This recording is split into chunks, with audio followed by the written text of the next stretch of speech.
केंद्र की मोदी सरकार ने बढ़ती महंगाई पर थोड़ी राहत देने की कोशिश की है। पेट्रोल डीजल के दाम पर न सिर्फ ब्रेक लगाने का काम किया गया है, बल्कि पेट्रोल और डीजल के रेट में भारी कटौती की गई है। लेकिन अब आप सोच रहे होंगे कि मोदी सरकार ने यह कदम क्यों उठाया, तो आइए जानते हैं आखिर क्या है तेल के दाम कम करने की असली वजह। पेट्रोल के दाम जो गवर्नमेंट ने कम किया है, ये अगर ऐसा ही रहे और भी इससे कम भी हो जाए तो बेहतर रहेगा, बहुत अच्छा है। लंबे समय के बाद देश में पेट्रोल और डीजल सस्ता हुआ है। वजह केंद्र सरकार ने पेट्रोल डीजल पर एक्साइज ड्यूटी को घटा दिया है। इससे पेट्रोल के दाम 9 रुपए 50 पैसे और डीजल के 7 रुपए प्रति लीटर कम हुए हैं। वहीं राजस्थान और केरल ने भी राज्य स्तर पर वैट में कमी करके इनकी कीमतों को और कम करने का काम कर दिया है। अब हम आपको इसके पीछे की वजह बताएं, उससे पहले आपको अर्थशास्त्री अनुराग नाहता ने आज 9 न्यूज पर जो सुझाव सरकार को दिया था वो सुनना चाहिए। तो जो इस वक्त जो जिस चीज की जरूरत थी वो हमारी सरकार को टैक्स को कम करना चाहिए था। जो पेट्रोल और डीजल पे जो इतना टैक्स लग रहा है उसकी वजह से तमाम चीजें, जितनी भी चीजें हैं, सब चीज महंगी हो जाती है।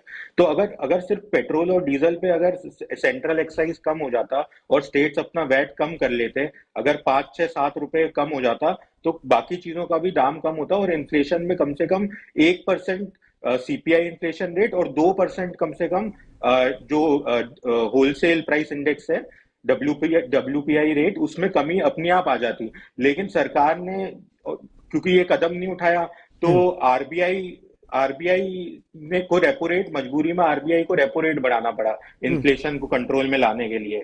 तो ये एक तरीके से सरकार को समझना चाहिए कि आम आदमी जो परेशान है वो अगर थोड़ी सी टैक्स में अभी रियायत दे दी जाए। अगर अनुराग नाहता की बात सुनकर आप समझ गए होंगे कि सरकार ने तेल की कीमत कम करने का फैसला क्यों किया। अनुराग नाहता जैसे कई अर्थशास्त्री सरकार को तेल के दाम कम करने की सलाह दे रहे थे। भारत में खाने पीने की अधिकतर चीजों का ट्रांसपोर्टेशन सड़क मार्ग से होता है। ऐसे में डीजल की लागत बढ़ने से माल भाड़े का खर्च बढ़ता है और इस तरह खाने पीने की चीजों का दाम भी बढ़ जाता है। CII के एक अध्ययन के मुताबिक अगर 1 लीटर डीजल की कीमत 30% बढ़ जाती है तो माल भाड़ा 25% बढ़ जाता है। इसलिए अप्रैल 2022 के खुदरा महंगाई के आंकड़ों में सबसे ज्यादा बढ़ोतरी खाद्य वस्तुओं के दाम बढ़ने को लेकर दिखाई पड़ती है। बहुत अच्छा है, रेट थोड़ा कम हुआ है। बहुत ज़्यादा महंगा हो गया तो डलाने में बड़ी दिक्कत हो रही थी। रेट कम हुआ है तो बहुत अच्छी चीज़ है। देखिए, पेट्रोल के दाम जो गवर्नमेंट ने कम किया है, ये अगर ऐसा ही रहे और भी इससे कम भी हो जाए तो बेहतर रहेगा, बहुत अच्छा है। जो पेट्रोल का दाम जो 7 रुपये कुछ पैसे जो घटा है, इससे पब्लिक को तो बहुत फ़ायदा होगा। और आने वाले समय में अगर कुछ और अगर घटा हो करती है सरकार तो जनता को तो इसका लाभ तो अवश्य मिलेगा। सरकार के इस कदम के पीछे एक बड़ी वजह है थोक महंगाई। कोविड के समय दुनिया भर में सप्लाई चेन की जो दिक्कत शुरू हुई वो रूस यूक्रेन युद्ध के चलते सुधर नहीं पाई। इसका असर ये हुआ कि देश में महंगाई अपने चरम स्तर पर पहुंच गई।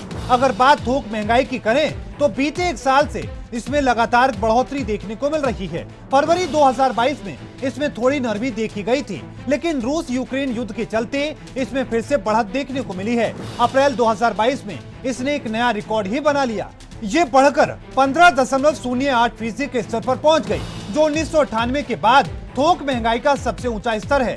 अब इन तमाम वजहों को ध्यान में रखते हुए सरकार ने तेल की कीमत पर थोड़ी राहत देने का फैसला किया है, जिसका जनता को सीधा लाभ मिल रहा है। Bureau report, R9 news.